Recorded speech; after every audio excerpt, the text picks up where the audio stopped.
Hello and welcome to CAD Maniac. Autodesk has launched AutoCAD 2023 version. So this tutorial is all about downloading and installing AutoCAD 2023. Comment below if you want me to make this 3D model. So to download AutoCAD 2023, click on the link provided in the description section below. If you have a student account, click on sign in and sign in with your credentials. If you don't, then create one. Video linked in the I button on how to create Autodesk student account, what documents you have to upload.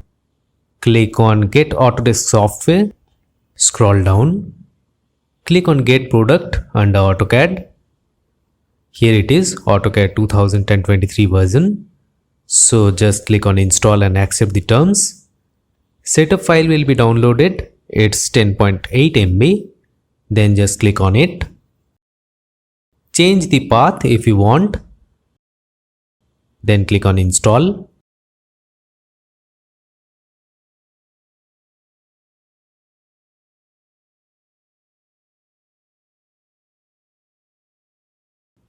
So it has been installed successfully. Now launch AutoCAD 2023. Cancel the migration settings if you don't want to migrate. So here it is, AutoCAD 2023 version.